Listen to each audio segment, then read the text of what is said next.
Добрый день, дорогие друзья! Добро пожаловать на мой канал. И это гороскоп на неделю с 8 по 14 декабря.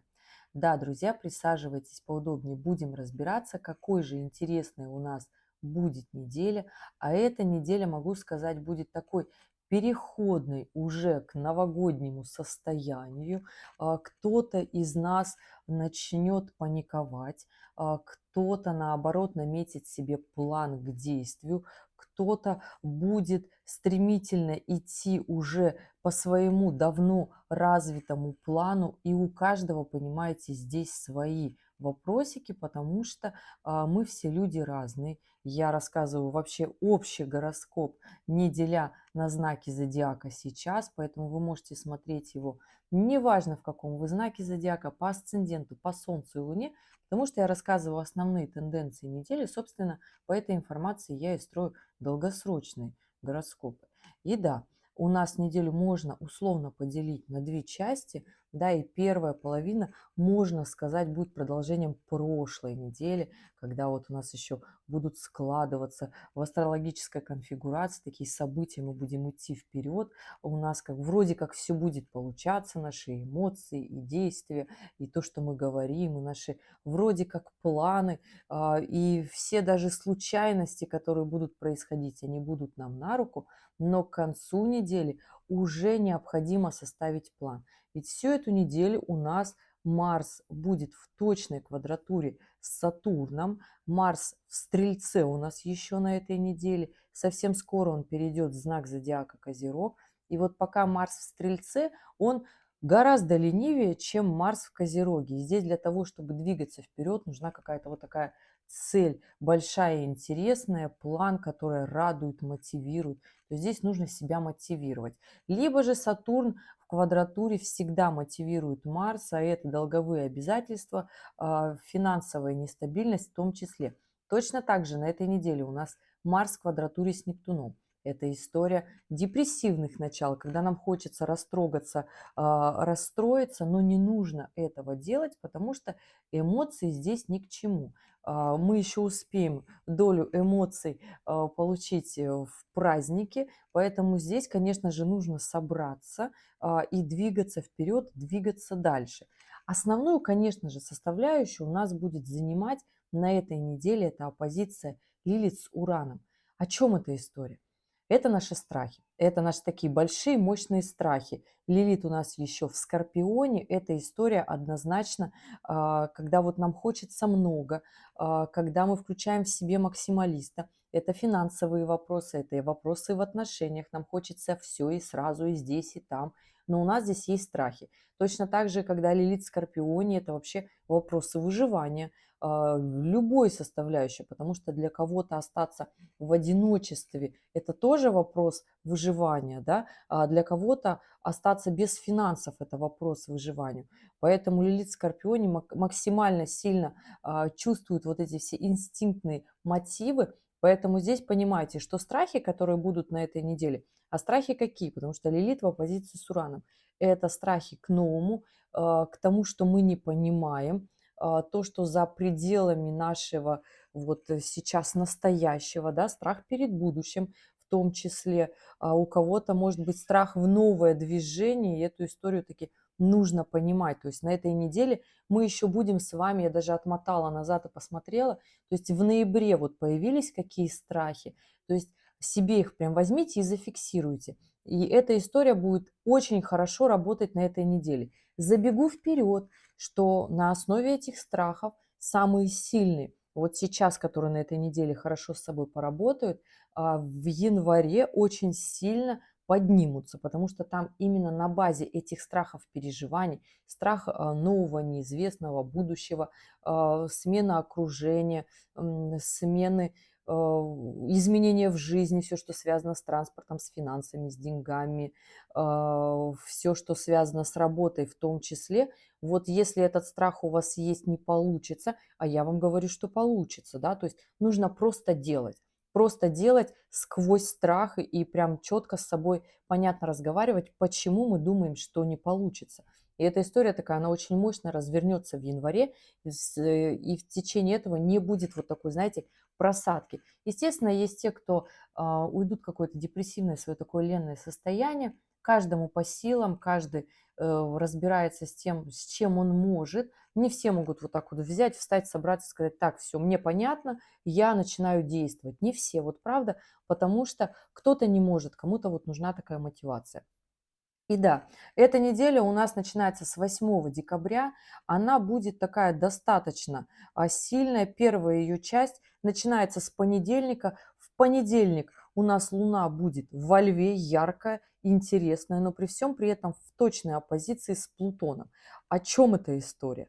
В точной оппозиции с Плутоном, когда нам захочется много, когда нам захочется реализации, когда нам захочется себя проявить, проявить публично, проявить ярко. Не скажу, что история плохая. Плохая эта история, если мы будем ругаться в отношениях, потому что очень получится здесь поругаться. Очень хорошая история наводить порядок в отношениях, потому что при всем при этом Луна в очень гармоничном аспекте с Венерой, поэтому здесь истории связаны с отношениями, наведение там порядка, разговоры по душам, разбирая свои какие-то психологические страхи, вопросы, переживания. История тоже такая, очень хорошо пойдет. Хороший день сменить себе имидж, облик, одеть себе что-то красивое, яркое, интересное, все то, что вы хотели, не знаю, украшения какие-то. Очень хорошая связана здесь история. Салон красоты, маникюр, все это очень хорошо работает, если вы хотите выделиться, стать заметными, но будьте аккуратны, потому что Луна в этот же момент еще и в оппозиции с Плутоном, когда мы можем переборщить. При всем при этом это очень хороший аспект для проведения каких-то мероприятий, праздников. Очень хорошо получится.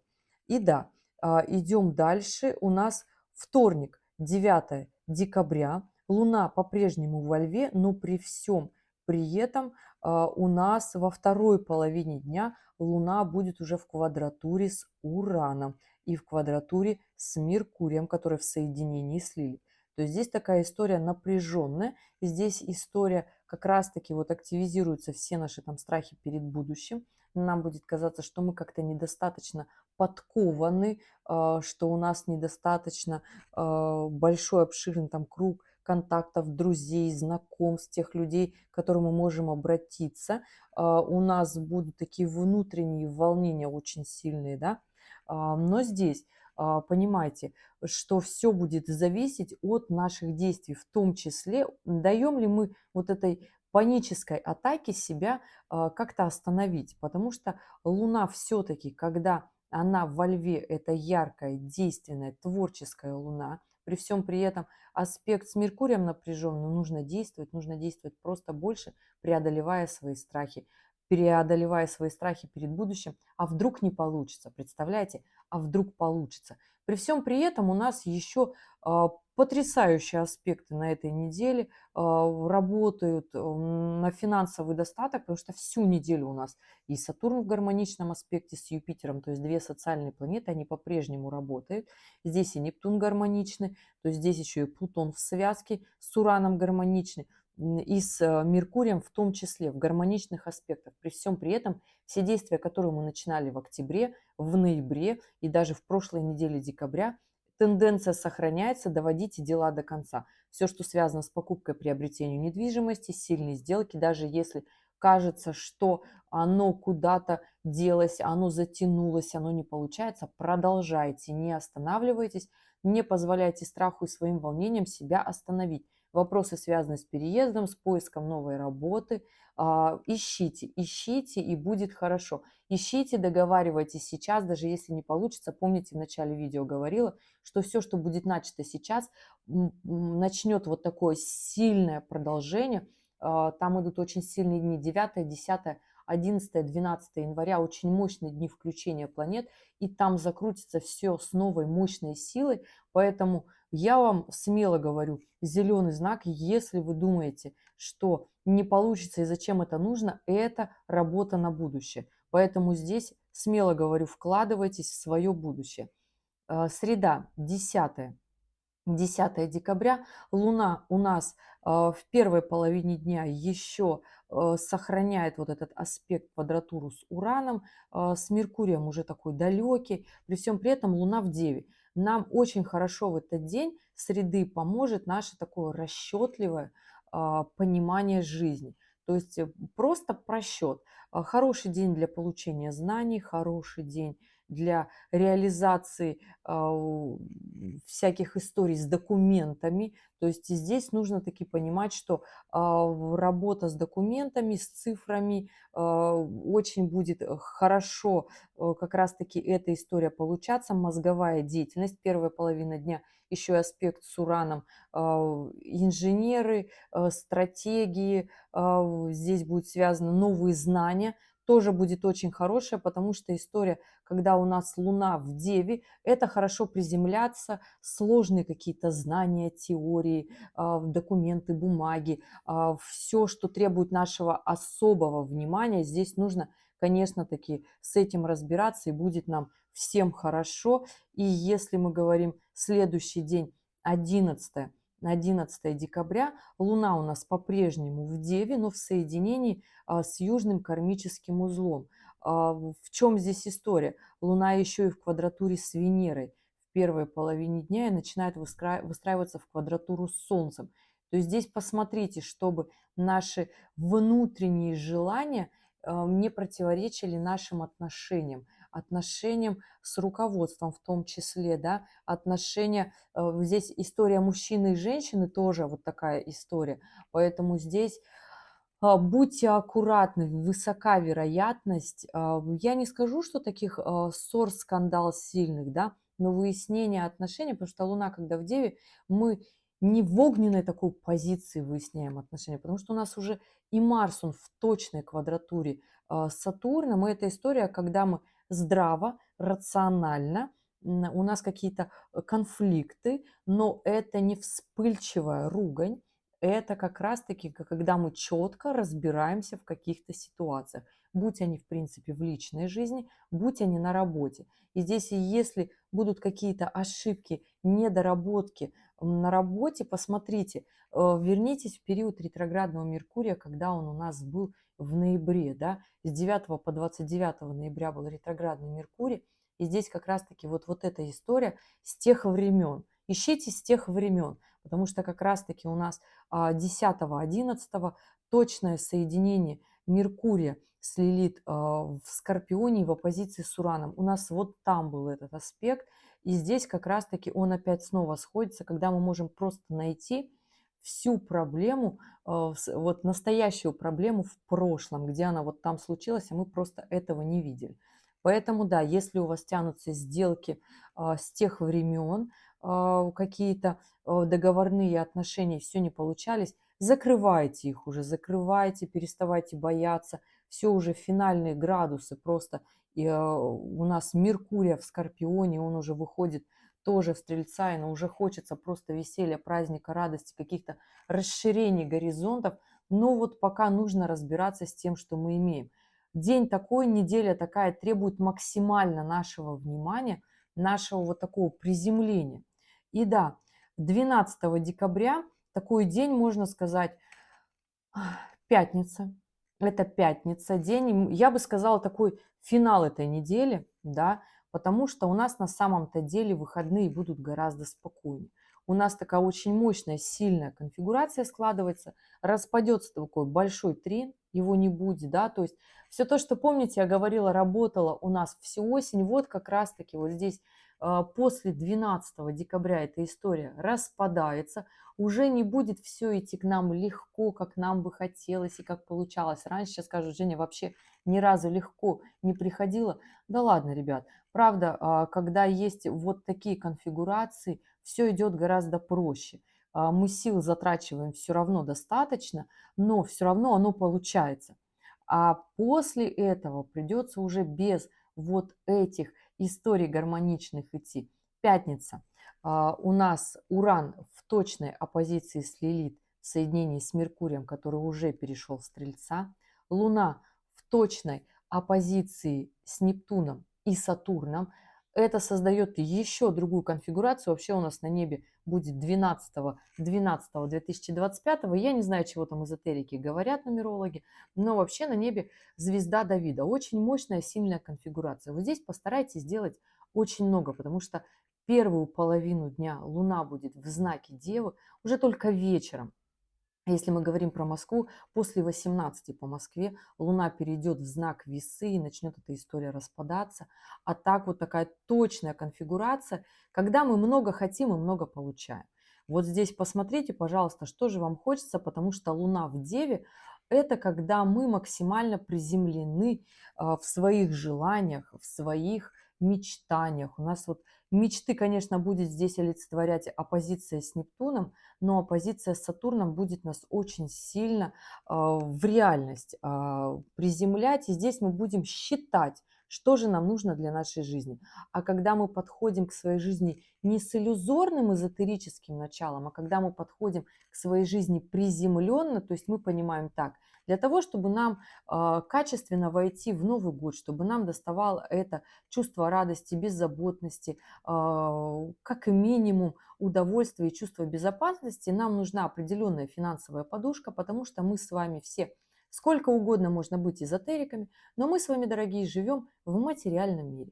И материальный мир– это когда у нас очень красиво и вкусно на столе, когда у нас есть те самые эмоции людей, которые рядом с нами, не просто эмоциональные качели, да, когда мы прекрасно понимаем, что эти люди с нами, потому что мы молодцы, потому что мы можем, мы способны собрать вокруг себя как раз-таки вот тех самых близких и любимых людей. Способны мы или мы не способны. И да, потом, конечно, у нас к вечеру пятницы Луна будет уже в знаке весов, и здесь самое время отправиться как раз-таки наводить до конца недели ту самую коммуникацию, чтобы собрать вокруг себя как можно больше людей, которые нас любят, понимают, принимают такими, какими мы есть. А пятница– это такой день, когда либо нас вот так остановит, да, я всегда говорю, это вот то, во что мы упираемся, да, то есть те события, те остановки, которые мы не очень любим, но они нам очень сильно нужны. Здесь как раз-таки Венера будет в точной квадратуре к кармическим узлам, здесь Марс будет в точной квадратуре к Луне, Сатурну и Нептуну, да. То есть это как раз-таки момент, когда мы будем четко понимать, насколько мы счастливы или несчастны. То есть первую половину дня, ну, там, до 18 условно по Москве, посчитайте на свой часовой пояс. Я надеюсь, вы не будете меня ругать, если я что я говорю по Москве, потому что я знаю, меня смотрят все уже с разных частей планеты. Это безумно приятно. Спасибо большое за доверие. Да, ребят, и девчат, посмотрите, что же хочется же вам в своей жизни. Приземленно, максимально честно, потому что Дева– это честный знак зодиака, честнее его только Козерог на самом-то деле. И здесь по фактам, по факту и по списку. Что же вы все-таки хотите от своей жизни? И да, уже вечер пятницы будет совершенно на других началах, совершенно на других настроениях. Хорош день пятницы как раз-таки. Захочется быть агрессивными, потому что столкнемся с той реальностью, которая нам не очень нравится. А мы всегда себя так ведем, когда нам не нравится то, что мы видим. Да? Захочется наговорить лишнего, не надо говорить, захочется всех обвинить, потому что у нас и Меркурий, и Венера, и Солнце, и Марс, они все будут в Стрельце. Если канал Стрельца не реализован, да, то есть если наш Юпитер, он не реализован, то есть это все наши желания, действия, которые мы хотим в своей жизни реализовать, то есть если мы не реализованы как личность, тогда мы предъявляем претензии. И вот здесь история будет у нас вот такая очень мощная в пятницу. Мы либо начнем со всеми ругаться, либо себе скажем, где мы честно неправы, и начнем как раз-таки наводить порядок. Всегда порядок начинает наводиться, когда мы себе говорим, что мы немножечко захламились, очень сильно превратили свою жизнь в бардак. Вот такая вот история в пятницу 12.12.2025. Я желаю всем максимально честных итогов этой недели. И тогда у нас по праву будут очень такие гармоничные выходные. Суббота. Суббота Луна в весах. Вообще без какого-либо аспекта. Во вторую половину дня вечером начнет складываться гармоничный аспект с Венерой в субботу. Луна в весах– это когда мы дипломаты, когда мы договариваемся, когда мы не истерим. Она вообще абсолютно гармонично, поэтому здесь можно отдохнуть, сходить на свидание, погулять, расслабиться, провести время со своей второй половинкой, на прекрасный вечер, сходить в кино, на выставку, театральная история тоже сюда входит. Очень красивая история, связанная с искусством, культурой. Вообще очень хороший такой субботний день и вечер. И воскресенье. Воскресенье у нас Луна по-прежнему в весах, но уже к вечеру будет точная квадратура с Юпитером. Когда мы будем понимать, что следующая неделя нас ждет, когда нам нужно будет начать действовать, и что, естественно, если мы считаем, что все вокруг виноваты, а не мы, тогда мы начинаем ругаться и предъявлять претензии. Вот так работает Луна в квадратуре с Юпитером. А если мы понимаем, что мы сами не доработали, тогда в нас это противоречие начинает работать, и мы начинаем идти, двигаться сами, начинаем двигать все то, что нам нужно, и у нас остаются буквально 2 недельки, чуть больше, периода декабря, и они остаются для нас одни из самых сложных в 2025 году. Естественно, следующая неделя с 15 декабря, она будет максимальная сложность в декабре. С 15 по 21 декабря могу сказать, что из декабрьских это самая сложная неделя. Там у нас будет еще зимнее солнцестояние 21 декабря, когда традиционно каждый год солнце переходит в 1 градус Козерога. И да, гороскоп на следующую неделю будет позже. Ну а пока оставляйте вопросы в комментариях, если они у вас есть, что собрались сделать на этой неделе. И помните, страх, который сидит сейчас во многих перед будущим, это все убирается, когда мы начинаем действовать, потому что страх перед будущим – это когда мы бездействуем в настоящем. И как только мы понимаем, что нам для того, чтобы жить хорошо в будущем, нужно сделать, мы начинаем это делать, и автоматически все наши страхи отступают. Это работает именно вот так. Поэтому, дорогие мои, я желаю вам на этой неделе разобрать все свои страхи, убрать их, потому что у нас Лилит, тем не менее, если мы пройдем все вот эти вот страхи, мы их уберем, то у нас Лилит по-прежнему в гармоничном аспекте с Сатурном, приобретение недвижимости, сделки, в гармоничном аспекте с Нептуном мы пойдем в те самые отношения, у нас будут те самые настроения, эмоции и любовные, эмоциональные события в том числе. В гармоничном аспекте с Плутоном у нас будет Лилит. Это когда и финансовые истории очень сильные, мощные, с большими суммами будут к нам в жизнь приходить, и этого не нужно бояться. Нужно просто делать. И да, до пятницы у нас еще будет Лилит в гармоничном аспекте с Юпитером. То есть вся наша реализация и желание кем-то быть, кем-то стать, когда мы вырастем, если мы еще до сих пор не выросли, все-таки, разобравшись с нашими страхами, к нам придет. Вот такая неделя, дорогие друзья. Я желаю прожить ее продуктивно, сделать как можно больше и не уплыть в какие-то нереальные истории, в запредельные. Оставайтесь здесь, на этой земле, и развивайтесь, потому что это требует от нас, от всех, 2026 год. Если еще не смотрели годовые прогнозы для каждого знака зодиака, заходите на мой канал и смотрите. Уже почти все вышли. Ну и увидимся с вами в следующем ролике. Желаю продуктивной недели. Пока-пока.